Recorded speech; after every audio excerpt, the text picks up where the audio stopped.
Hey, what's going on, guys? Beeflatin here with a brand new video today, and today we're going to be talking about the top 3 places to farm EXP after the game is over so that you can hit level 50 as quickly as possible. Let's just get right into it, shall we? Coming in at number 3 is the Splashzone Co-op farm. Now, Co-op has bonus XP, and also this is just a really quick, easy kill. What you essentially do is you have player B sitting at the machine, whether it's a co-op friend of yours or whether it is a second controller if you're on console, have them sit at the machine and they can just keep on repeatedly respawning Splash Zone while the one who does the killing sits up top on this little ledge by the chains up here. You have to have player A jump out of the arena while the person hits the machine in the bottom so that you're just out of range out of the arena so that Splash Zone can be farmed. You'll see it here.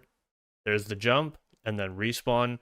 If you ever run out of money on your player B, just have them come into the arena, pick up the money, or pick up the guns off the ground to sell, preferably purples or firmware items or even legendaries that you don't want, to sell them off for the maximum potential of money to continue this farm. It's not great, but if you just want to like toss on Netflix or something and just relax and not really pay attention to anything, this one's okay. Next up on the list, coming in at number 2, is bounties, both vile and also regular bounties. You've probably heard this as the best XP farm. However, I don't think that's true.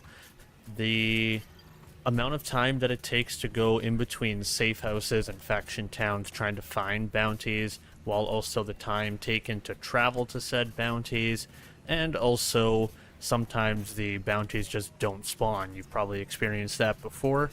Some bounties just don't spawn.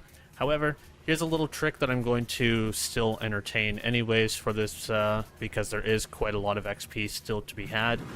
I'm on UVHM 1 at the moment, as you can see. You have to do this method when you have at least 1 rank of UVHM unlocked, so keep that in mind. You get that pretty easily, or also if you start at level 30, you just get UVHM rank 1 automatically. As you can see, I have 2 vile bounties here, so what I'm going to do is I'm going to take both the vile bounties. Patrols aren't bad as well if you find them because they kind of just work themselves out. It's usually just clear a bunch of rippers or clear a bunch of X mobs here or whatnot. So what I'm going to do is I'm going to take both of those missions. I'm going to show that they are in my inventory. Contracts, 2 vile bounties. Now what you want to do is when you have those in your inventory, you want to go ahead and just swap off your UVHM rank rather than going from safe house to safe house or faction town to faction town. Ideally, you want to find a spot that is very close to a bounty board as is. That way you don't have to do a lot of walk-in. Some faction towns are really far away, like Launchpad. And then once you switch that off, what you want to do is that you can go ahead and check the bounty board again. It will reset the missions that are up there, but you can only hold so many bounties at once. So if you see that they're a little bit lower, or if they are the same, try to swap between different UVHM ranks. Simply swapping between easy, normal, and hard will not switch anything. It has to be UVHM to reload. We'll go ahead and just do that one more time. Whatever it takes to reload the instance like we are right now, that will reset the bounty board. I actually haven't tested this since the most recent patch, so it's kind of interesting to see. Yeah, you can see I switched back to UVHM and now there's another vile bounty. So you can just keep on doing this and stack up all of yours vile bounties. That way they're all in the same area as well when you accept them all. As you can see, I have 3 vile bounties now. They do persist through these turning them off, so now I have all 3. You can stack them up until you have max. I notice I can only have like 4, and they're all relatively within the same area, so you can cash them all in at once. Again, I don't think this is the #1 method, just because of the whole travel time and resetting, and, you know, sometimes they don't spawn, but it is still a very efficient method if you do this trick with it. And this is what I believe to be the actual best XP farm in the game. Now, I am currently sitting at a pitted stain ripper drill site. This location here in the bottom of the Fade Fields is going to be spawning 3 bosses, all of which are grounded enemies, unlike the other Fade Fields boss that also has 3. They are flying, makes it a little bit annoying, and yeah, I prefer this spot because the triple bosses.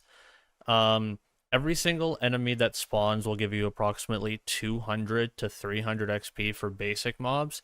You get about 30 of them or so. Badasses can also give you anywhere between 700 to 800 XP, depending on your level, of course. And the actual bosses themselves at the end will give you approximately 1400 XP. Times 3 of them, you're getting some pretty decent XP in the end of it. There are also some obscure enemies like meatheads and hotheads, which will give about 400 to 500 as well, that don't commonly spawn, but they can spawn in your waves as well. We're going to go ahead and do the math at the end. I'm going to go ahead and show you a quick little run just to show you how fast it can be. If you end up getting a decent amount of money, you can just go ahead and resell all of these so that you can just keep on your farms going. But if you're efficient at this, I truly believe that you can bypass the bounty XP farming, which is commonly known to be the current best XP farm. So we'll see if we can't change that a little bit. Also, the fun factor in this is just a little bit higher too, because you're killing a lot of shit. All right. So when you first activate the Moxie's Encore, you're gonna get a couple of giant drills that spawn, 3 of them at a time. There's 200 XP right there. Just a bunch of common mobs, a bunch of trash mobs for 200 to 300 XP. Again, you get about 3 or 30 of them in the end, between the start and also all the mobs, and when the boss spawns and everything like that. I'm gonna go ahead and just clear them out.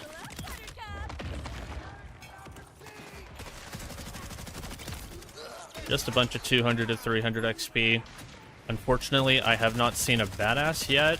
They don't always spawn on every single run, but they can. Killing 2 enemies there gives me that. There's a badass right there, actually. So there's 700 XP. It was unfortunately one of the lower end badasses, unfortunately to say.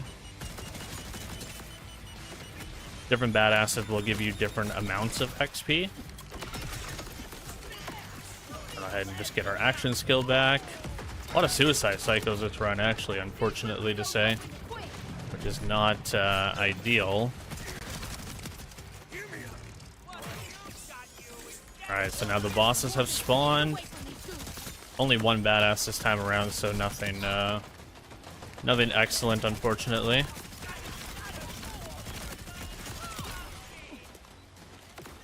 But let's see if we can't kill the boss right away. Launch our action skill. Hit the boss. We'll just kill off Frank the Furnace there. There's 1300 XP for our first boss. Now we get to see that at least. We'll just get our action skill back. There are a lot of mobs in this one this time around, though. Alright, so Welder's down. 3,800 XP there. We still have tons of mobs to clear through. There's 400. That might have just been two enemies stacked up there, though. There's another badass here. Splice gives us 700 XP. Still clearing mobs. You don't have to clear all these mobs since you've killed all the bosses already, but if you want to obtain your loot, then definitely suggested, and obviously the more mobs you clear, the better. So we'll just clean up this last one here. And there we go. So that's one quick little run. That took approximately, I would guess, 2 minutes if I had to not look at a clock and guess. But let's go ahead and do a quick calculation on where all of this is going to end up going. So we're just going to pop up, and don't laugh at me, we're going to pop up Google Calculator. So if we take the enemies that we saw there, anywhere between 200 to 300, let's go on a low end here. We'll go 200 times about 30. I'm going to guess about 30 there. approximately 6,000 XP. Now we take the couple of badasses that we saw. We saw, what, maybe 2 or 3 of them, about 700 XP a piece. So we're going to look at, let's say, let's go 1,400. Let's say we see 2 badasses. So that's 6,000, whoops. 6,000. 6,000 plus 1,400. We're looking at about 7,400 there, right? So now we have our 3 bosses. Each gave approximately 1,300 XP there. 13 times 3, about 3,900. So we're going to go plus 3,900. So we're looking at about 11,300. Let's say there's a meathead that spawned in there, or a hothead that spawned in there. So that's about 400 each. So we're going to do another plus 800 there. About 12,100, and that's on the low end. If we're going to be looking on the high end, obviously this is going to be looking around the 14 to 15,000 XP range. Now, what that means in numbers is that that's going to be higher than my current level at 35 for normal bounties, and also vile bounties. So if you take the time that it takes to find your bounty, fast travel in between locations, or just reset the bounty boards, plus also traveling to said location, hopefully hoping that the actual bounty spawns, because not all of them do spawn. That's approximately what it's going to take to do a run of the Ripper drill site runs. Plus you're also getting more XP this way, and the fun fact is a little bit higher. So that is my suggestion to do XP farming if I had to choose. And now that we talked about the top 3 XP farms, I'm going to give you guys a little bit of a bonus. It's probably well known that co-op is just better for XP in general. Whether you team up with a friend, or whether you plug in a second controller and just use a guest account to level up a little bit further, one of the best and most efficient methods is having a team of 3, so a party of 4, and each individual one of you running your own Ripper location. That way you guys are gaining XP all individually based on the completion time of the Ripper drill sites that you're doing. So one could run the pitted stain, one could run the spider legs lady, you know, so on and so forth. Running them all individually like that, plus co-op bonuses, is going to be absolutely insane. Of course, co-op doing any method is going to be really good as is, but that is going to be your most efficient method, is these drill sites. I will see you guys in the next video. Hope this was helpful. My name is Wasteland, and I'm signing on out of here. Take care all. Laters.